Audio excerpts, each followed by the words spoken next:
fratura nenhuma. Então, ou seja, o indivíduo tem que passar pela fissura, né? E por isso que nós temos que colocar, assim, ajudá-los com as estratégias de enfrentamento, que foi a minha tese de mestrado. O que são estratégias de enfrentamento? A forma como ele vai conseguir ficar sem, ele vai arrumar estratégias, né, modos de conseguir ficar sem a droga. Como? Depende de cada substância. Né? Se a gente for pensar cocaína, por exemplo, o álcool está muito relacionado ao uso de cocaína. Né? Então, assim, se eles conseguirem evitar o álcool, né, já é uma estratégia de enfrentamento. E isso nós vamos pensando, por exemplo, no cigarro, né? A questão do álcool e a questão do café. Né? Muitos indivíduos falam que depois que eles bebem ou depois que eles usam o café, tomam café, eles ficam com mais desejo. Então tá muito relacionado, sim.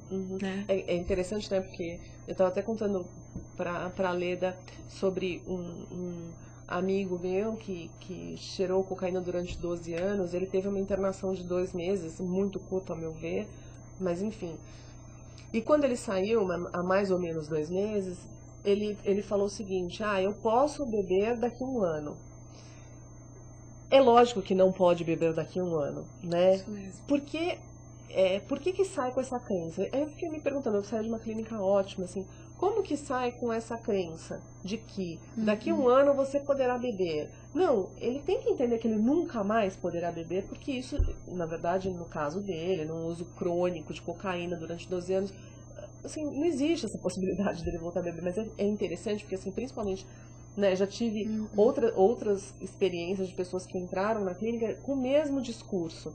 Eu paro de usar cocaína, eu paro de usar determinada coisa, mas álcool um dia eu vou poder beber. Isso Até mesmo. porque uma pessoa pensar que não vai beber, sendo que o álcool é a droga social mais usada que existe, Isso né? mesmo, isso mesmo.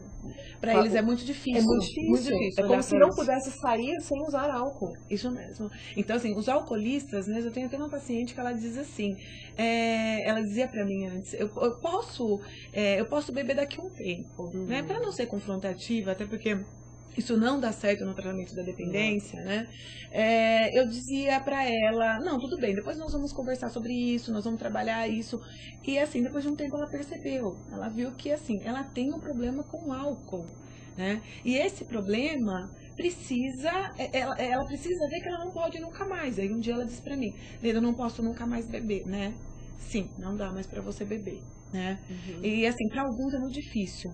Por isso que eu penso que assim, os alcoólicos anônimos, os narcóticos anônimos, né, o grupo de anônimos, muito legal, porque eles trabalham com só por hoje, sabe? E muitas vezes eu falo para eles, tá bom, então não vamos pensar depois, vamos pensar agora, né? Agora não dá para você beber, agora, né? Então assim, trabalhar o agora, né? Para muitos dá muito certo. Né? Porque eles têm dificuldade de olhar. Eu tenho um paciente que diz assim, não vamos planejar nada. Tá? Vamos trabalhar agora, porque eu não consigo daqui a um tempo. E tá muito bem, tá conseguindo ficar abstinente, já tá um bom tempo abstinente, mas ele tá nesse só por hoje, né? Vamos, hoje eu não bebi, hoje eu não usei cocaína, né? E vamos, sabe? Essa dificuldade que eles têm também. Mas né? é muito difícil mesmo você pensar que você não vai usar alguma coisa pro resto da sua vida, né? É como se você aproximasse a morte, simbolicamente. É como se você estivesse morto por uma determinada vida. E principalmente para algo tão prazeroso, né? Que são as drogas, né? Isso. Deixa eu dar um oi geral aqui pra todo mundo que tá no chat. M. Balena, um beijo pra você. Tá falando do bupropiona é um antidepressivo, isso mesmo. Tá falando que na fase de testes da bupropiona notaram que os usuários abandonam o hábito de fumar. Isso mesmo. Por isso que foi usado, é um antidepressivo que ajuda, né, na recaptação de noradrenalina, então é um antidepressivo que é eficaz em alguns casos, mas principalmente para a questão da fissura do cigarro. Isso mesmo. Por isso tão usado no cigarro. Patrese, um beijo para você, tá dizendo que é espectador das antigas. É mesmo, Patrese, tudo bom? Que bom que você tá aqui no Web Divan.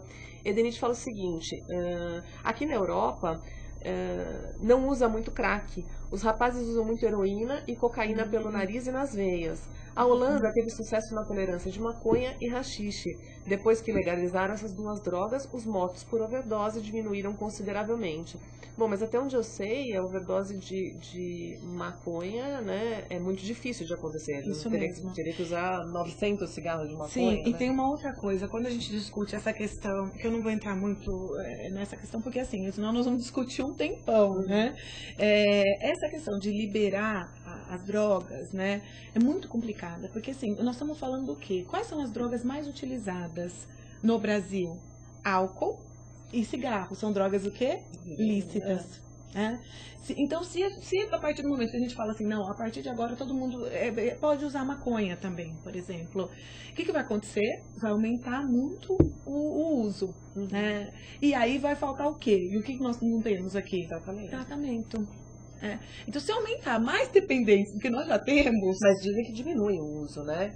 A questão é essa. Legalize para diminuir o uso. E aí o que você está colocando a legalização não garante a diminuição do uso. Não, ao contrário. É como o álcool e o cigarro, né? Que as pessoas até hoje eu já tive casos de pessoas que, às vezes em entrevistas, o senhor bebe, o senhor utiliza álcool, quantas vezes, né, no mês? Não, só cerveja. Então, assim, olha a banalização do álcool, né, e da cerveja. A cerveja não é álcool, né? Ela é o quê, então? Pergunto, né? Ou então isso, né? Só o vezes. final de semana. Mas, Só. Mas aí você tanto que mudou a classificação, né, de alcoolista, né, recentemente. Porque assim, você bebe quantas vezes por semana? Eu só bebo quinta, sexta e sábado, domingo eu não bebo. Tá, né, domingo, segunda, terça, mas de quinta a sábado, quanto? Quanto eu quero. Você se acha alcoolista? Não, de jeito nenhum. Eu consigo ficar sem beber segunda, terça e quarta, ou quando eu quiser, eu não sou alcoolista. Isso. Não é verdade, né? É uma relação totalmente, porque assim, a gente tem que ver a relação do indivíduo com a bebida. Com a questão do álcool, por exemplo. Né? Pode ser que, por exemplo, ele não é dependente ainda, mas ele tá ali, entendeu? Então, né? Aí é uma questão muito complicada, porque assim, não é dependente, mas não sente prazer em sair sem beber. Então, toda vez que está num evento social... Preenche critérios, né? Preenche critérios. Do CID-10, né? Porque normalmente a gente faz pelos critérios do CID-10, né? E aí, assim, nós temos uma população... Assim, são muitos dependentes de álcool que nós temos no Brasil todo. E, além disso, tem os que falam que bebem só socialmente, que são dependentes, né?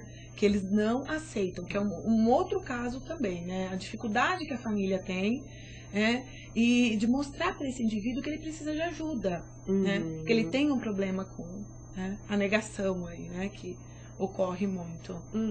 Então, são questões muito delicadas e que estão muito, assim, muito juntas e que as pessoas não têm informações. Outra coisa, nós não temos informações. A televisão não mostra muito. Agora estão mostrando mais a questão da dependência, falando um pouco mais de drogas. Mas, assim, não tem programas ou propagandas mostrando o quanto as drogas são complicadas. Por exemplo, a maconha, o caso da maconha, né? As pessoas não sabem o problema que ela traz. Quando eu dou aula, às vezes, muitos psicólogos, eu dou aula para psicólogos, né? Eles falam, nossa, mas pode causar surtos psicóticos? Pode. E é a droga que mais causa surto psicótico de todas as drogas. E não significa que é o usuário constante que vai ter um surto psicótico. Qualquer usuário pode ter um surto psicótico. Sim, se você tiver uma predisposição genética, né? Como o caso, por exemplo, daquele menino que matou o cartunista. Né? Ele utilizava maconha, a mãe tem esquizofrenia. Então, assim, ele acabou, ou ele desenvolveu, né? A gente não sei muito bem da história dele, né? E aí, além disso, usando uma outra droga, que é a ayahuasca, né? Que é uma outra droga também perturbadora, porque a maconha é perturbadora do sistema nervoso central, né? E, então, assim, aí desencadeou. O que é? Ele Explica um pouco o que é perturbadora do sistema nervoso central. Até para tirar essa imagem de que a maconha é uma droga leve. Sim. Não é uma droga leve, né? Ela causa alucinações, né? É uma droga alucinógena, que na classificação alucinógena ou perturbadora. Ou seja, o indivíduo ele não vê as coisas da maneira como ele acha que ele está vendo. Vamos colocar assim. Eu sempre dou um exemplo que as drogas depressoras, como no caso os calmantes, os benzodiazepínicos e outros aí, é como se fossem tracinhos. O indivíduo vê aquilo, as imagens de uma maneira muito lenta, né? Por isso que não pode dirigir e beber, né? porque diminui muito, lentifica muito o organismo. As estimulantes, no caso a cocaína, o crack, né? O crack é derivado da cocaína, né? Então, assim, só muda a forma de utilização. Então, assim, ele deixa o indivíduo mais eufóricos, mais estimulados, mais, né? Então, assim, é como se os tracinhos fossem mais rápidos, ou seja, tudo é muito mais intenso. Nas perturbadoras é como se fossem imagens totalmente, sabe, os tracinhos fossem todos jogados assim, ou seja, você não consegue ver as coisas da maneira que você pensa que você está vendo. Com isso, os benzodiazepínicos entram nisso ou não? Não, os benzodiazepínicos são depressores. Tá.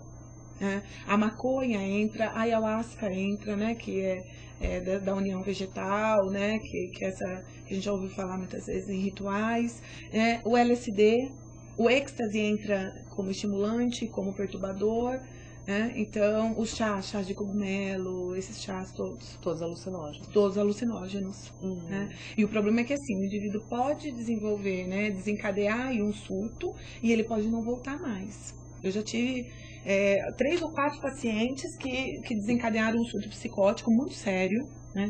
Um quase se jogou na linha do trem e por pouco segurança não pegou, porque ele estava com vários delírios, principalmente religiosos, tudo isso, né? E não conseguiu voltar do surto, né? Mas eu tenho outros pacientes que conseguiram. Então aí o psiquiatra entra com uma dose pesada aí de antipsicótico. E, por exemplo, eu tenho um adolescente que está 2 anos, muito bem, mas que ficou num surto psicótico aí. Usuário de maconha. Só maconha. Maconha e cocaína.